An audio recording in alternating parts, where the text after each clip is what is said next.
శ్రీమాత్రే నమ. జయ గురు దత్తాత్రేయ నమ.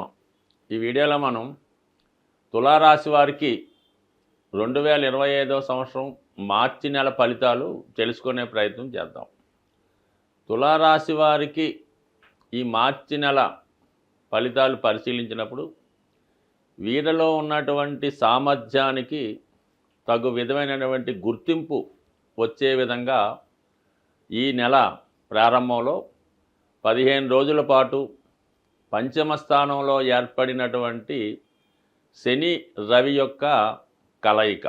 సో దీని ప్రభావం వల్ల వీళ్ళకి ఏమవుతుందంటే వీరు వారసత్వంగా ఎవరి యొక్క స్థానాన్ని ఆక్రమిద్దాం అనుకున్నారో అటువంటి వారికి వారి యొక్క గుర్తింపు ఆ స్థాయికి చేరుకోవడానికి అనుకూలత ఏర్పడుతూ ఉంటుంది. చాలామందికి ఎలా ఉంటుందంటే తండ్రి గారు లేదా వారి యొక్క తాతగారు చేసినటువంటి వృత్తిలోకి ప్రవేశించడం జరుగుతూ ఉంటుంది.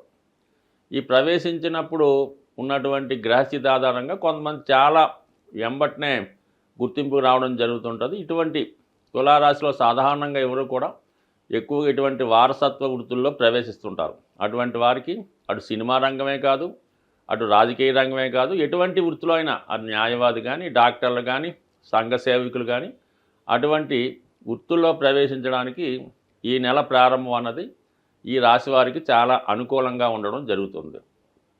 అలాగే మీరు ఏదైనా గవర్నమెంట్ విషయంలో ప్రభుత్వంలో ఒక నామినేటెడ్ పోస్ట్ కానీ ఏదైనా ఒక డైరెక్ట్ పదవి కానీ ప్రయత్నం చేస్తున్నా కూడా ఇటువంటి హోదా ఈ సమయంలో ఈ రాశి వారికి వచ్చే అవకాశం ఉన్నది. ఎందుకంటే దాని తర్వాత ఈ శని భగవానుడు కూడా ఏప్రిల్లో 6వ స్థానంలోకి వెళ్ళడం, ఈ మార్చి 14 తర్వాత రవి కూడా 6వ స్థానంలోకి వెళ్ళడం, ఇవన్నీ కూడా ఈ రాశి వారికి విజయ అవకాశాలు చాలా ఎక్కువగా ఉన్నాయి.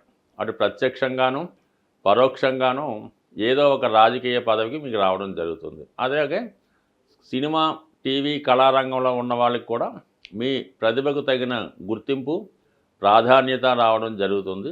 అలాగే ప్రభుత్వ గుర్తింపు కానీ అవార్డు రివార్డులు కానీ ఈ సమయంలో వచ్చే అవకాశాలు ఉన్నాయి.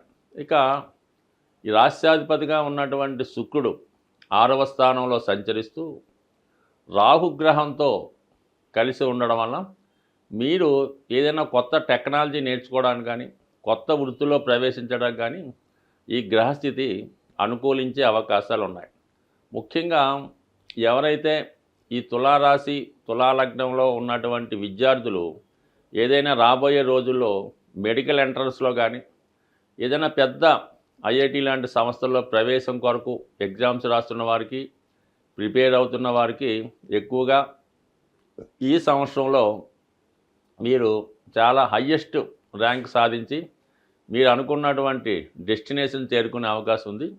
ఇది ఎక్కువగా వైద్య వృత్తిలో ప్రవేశిద్దాం అనుకున్న వారికి అనుకూలత ఏర్పడడం జరుగుతుంది. దీనికి ఏంటంటే మరి రాహు ఎప్పుడు కూడా వైద్య వృత్తికి, శుక్రుడు అలాగే రాశ్యాధిపతిగా కలిసి ఉండడం, సహజంగా హాస్పిటల్ స్థానమైనటువంటి మీనరాశిలో ఈ గ్రహాల కలయిక మరి ఈ తులారాశిలో తులాలగ్నంలో జన్మించిన వారికి మెడికల్ విద్యలో ప్రవేశం సునాయాసంగా లభిస్తుంది. అలాగే దూర ప్రాంతంలో ఫారిన్ కంట్రీస్లో విద్య అభ్యసిద్దాం అనుకున్న వారికి కూడా ఇప్పుడు మీరు ప్రయత్నం చేసుకుంటే అవి నెరవేరే అవకాశం ఉన్నది.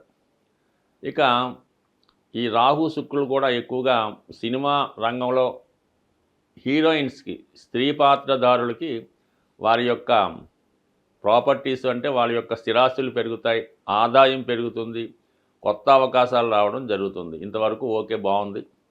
దాని తర్వాత 8వ స్థానంలో సంచరిస్తున్నటువంటి గురువు, ఇది మోక్షదాయకంగా ఎవరైతే ఆధ్యాత్మిక రంగంలో కానీ ప్రశాంతమైన జీవితం గడుపుదాం అనుకున్న వాళ్ళకి ఈ గ్రహస్థితి యోగించడం జరుగుతుంటుంది. అంటే 8లో ఉన్నటువంటి గురువు ఆధ్యాత్మిక విద్యలో ప్రవేశిస్తాను కానీ నిగూఢంగా రహస్యంగా ఉన్నటువంటి శాస్త్రాలు తెలుసుకోవడం కానీ దాన్ని పైకి తీసుకొచ్చే ప్రయత్నం, ధర్మాన్ని కాపాడే ప్రయత్నం చేస్తున్న వారికి ఈ గ్రహస్థితి అనుకూలంగా ఉంటుంది. అంటే 4, 8, 12 భావాల్ని గురువు యాక్టివేట్ చేయడం జరుగుతూ ఉంటుంది. ముఖ్యంగా 12లో ఉన్నటువంటి కేతు పైన గురువు యొక్క దృష్టి మీరు ఒక ఆధ్యాత్మికవేత్తగా మారడానికి కానీ లేదా ఒక ఆధ్యాత్మికవేత్త ద్వారా కొన్ని విషయాలు మీరు తెలుసుకొని దాన్ని అమలుపరచడం, వారిని ఫాలో అవ్వడం, మిమ్మల్ని మీరు బాగా ఎలివేట్ చేసుకొని అభివృద్ధి చెందే విధంగా, అంటే ఇది కేవలం ఆధ్యాత్మిక రంగంలో కానీ సేవా రంగంలో కానీ పెరగడానికి ఈ గ్రహస్థితి చాలా వరకు మీకు అనుకూలించే అవకాశం ఉన్నది.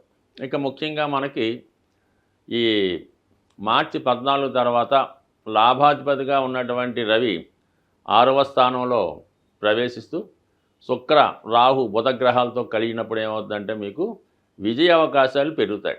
ఎక్కడ మీకు ఏదైనా కోర్టు సమస్యలు ఉన్నా, ఏదైనా బంధువులతో విరోధాలు ఉన్నా అవి మీకు ఫేవర్గా రావడం జరుగుతుంది. ఇది నిరుద్యోగులకి, అలాగే విద్యార్థులకి, పార్ట్ టైం ఉద్యోగం కొరకు ప్రవేశిస్తున్న వారికి వారి యొక్క ప్రయత్నాలు నెరవేరి ప్రభుత్వం వారి యొక్క సహకారంతో అటు స్కాలర్షిప్ కానీ, అటు ఏదైనా చిన్నపాటి ఉద్యోగం కానీ లభించే అవకాశం ఉంది. అలాగే వ్యక్తిగతంగా మీ యొక్క ఆదాయం కూడా పెరిగే అవకాశం ఉంది. మొత్తం మీద ఏంటంటే తులారాశి వారికి ఎక్కువ గ్రహాలు 6వ స్థానంలోకి వెళ్ళడం వల్ల ఇది చాలా వరకు విజయ అవకాశాల వైపు నడుస్తుంది. అంటే ముఖ్యంగా ఇక్కడ ఏమైందంటే ఈ తులారాశి వారికి 6, 8 అంటే శుక్రుడు గురువు మధ్య ఏర్పడినటువంటి పరివర్తన యోగం ఒక విపరీత రాజయోగాన్ని ఏర్పడటం వల్ల నెగిటివ్ని పాజిటివ్గా మారి ఆకస్మికంగా మీకు ఏదో ఒక శుభ వార్త లాంటిది వినడం కానీ, శుభ ప్రయత్నాలు ఫలించడం కానీ, మీరు ఊహించిన దానికి భిన్నంగా మీ యొక్క ప్రయత్నాలు నెరవేరడం కానీ జరిగే అవకాశం ఉంటుంది. ప్రస్తుతం ఈ మార్చి నెలలో గ్రహస్థితి ఆర్థిక పరంగా చాలా ఇబ్బందికరమైన పరిస్థితులు ఏర్పడే అవకాశం ఉంది. దానికి కారణం ఏంటంటే ధనాన్నిచ్చే శుక్రుడు రాహుతో కలిసి ఉండడం, అలాగే గురు శుక్రుల పరివర్తన, ముఖ్యంగా ఈ వృషభ రాశి, మీనరాశి ఈ రెండు కూడా శుక్రుని యొక్క స్వక్షేత్రం, ఉచ్చక్షేత్రాలు అవ్వడం వల్ల శుక్రగ్రహం లక్ష్మీ అవతారంగా భావించడం జరుగుతూ ఉంటుంది. కాబట్టి మరి ఈ ప్రభావంలో ఏంటంటే కొద్దిగా ఫైనాన్షియల్ టైట్ ఎక్కువ ఏర్పడుతుంటుంది, విపరీతమైనటువంటి ధన వ్యయం జరుగుతూ ఉంటుంది. దీని నుంచి బయటపడాలంటే ప్రతి ఒక్కరికి కూడా ధనం అవసరం కాబట్టి కొద్దిపాటి రెమెడీ అమ్మవారికి చేయడం వల్ల చాలా వరకు మీరు ఆర్థిక పరమైనటువంటి సమస్యల నుంచి బయటపడతారు.